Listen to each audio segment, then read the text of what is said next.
Не знам што е за другите убавина и уживање, но погледот по засеаните ниви и непрегледните редови лозија е она што мене ми ја полни душата. Така својата приказна ја почнува Иле Богданов, сопственик и на земјоделската задруга Илинден од селото Радање. Обработува 180 хектари, од нив 142 се под концесија на 30 години, но работат и земја од нивни соселани. Најголемиот дел се под житарици, додека 20 хектари се под лозови насади. Богданов за себе вели дека ги поминал сите скалила во животот, бил и невработен, но од 2004-та решил дека е време да почне да пишува нова приказна. Иако размислува за проширување на лозовите насади, не се откажува ниту од житариците. Оно е подобро да се ориентираме, да одеме повеќе на лозови насади, меѓутоа имаме еден огромен проблем кој се одруваме со работната рака, значи се повеќе и повеќе се намалува, а лозито тражи повеќе работна рака, така да ќе мораме, не да сакаме, него сме приморани да работиме она што може повеќе машински се работи. А тоа е житарица, значи ќе мора да останеме и за житарица. Иако не е рентабилна, мораме да остане. Првите лозови насади ги подигнал во 2010-та. Од нив 6 хектари се под вранец, а по 2 се засадени со десертните сорти Мишел, Палиер и Викторија. Последниве 10 хектари се подигнати пред 3 години со сортите Вранец и Смедеревка.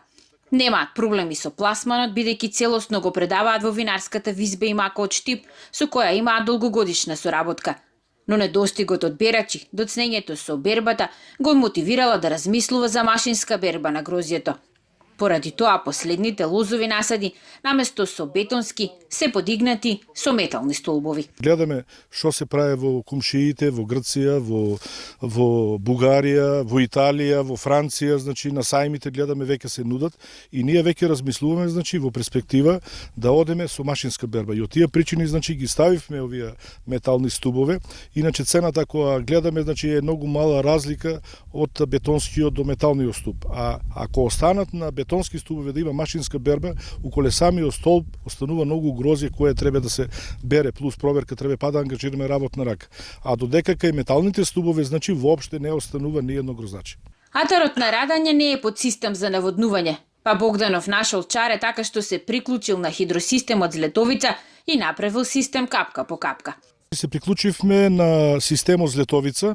Тога беше дојден прв услужен, значи си плативме приклучок на шахта и негде околу 3,5 километра цевковод од шахта до лозовиот насад, значи ја донесеме водата и имаме сега, значи водомер која си ја плаќаме секоја година, колку потрошиме, толку плаќаме. Ако сака принос и квалитет, тогаш земјоделецот мора да знае што му недостига на растението. За Богданов, клучна е анализата на почвата, посебно кај лозјата. За дополнително да ја нахрани земјата и прачките што порано по кроењето ги фрлале, сега и ситнети остануваат меѓу редовите.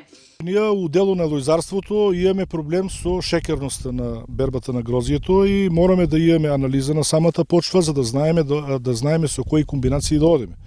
И речеме сега имаме комбинација со која одеме ланската година, полонската година, па и оваа иста година мислиме, значи тоа е МПК ѓубре у гранула, одеме со комбинација 8-20-30.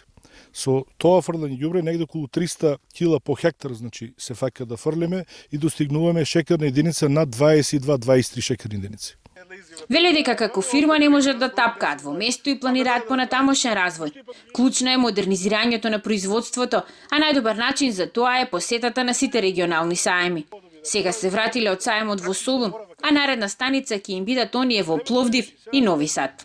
Така да ние секоја година ги посетуваме тие сајми и има што да се види на сајмите. Има доста новитети што може да се види за меѓуредова обработка, да речеме лојзарството, па имаме да речеме за машини за сечење на зелена маса, па имаме машини други да речеме што самите лозанки прачки мулчери ги кршат, тоа не сме го знали, сега го гледаме. У дело на житарицата сега има модерни радосејалки кои со самата сидба се врши и одма фрлање и на ѓубрето што доваѓа, така да има прецизна точна регулација што доваѓа исто таму кај на сајми имаме институти, да речеме, од повеќе држави што нудат доста квалитетни семенски материјали. Така да секој сајм е добродојден, да можел секој да иде да го посети да види. Сигурно там кога ќе се врати со нешто повеќе знаење за да примене во своите фирми. Богданов вели дека не мора да се чека секогаш на државата за да се промени нешто. Сепак од Министерството за земјоделство очекува поддршка околу одредување реална производствена цена на житариците, Тоа според него ќе значи повисоки плати во овој сектор, но и побрзо обновување на механизацијата. Задоволен од измените на законот со кои се овозможи полесно отварање на мали винарници. И неговата фирма тука ја гледа шансата за развој.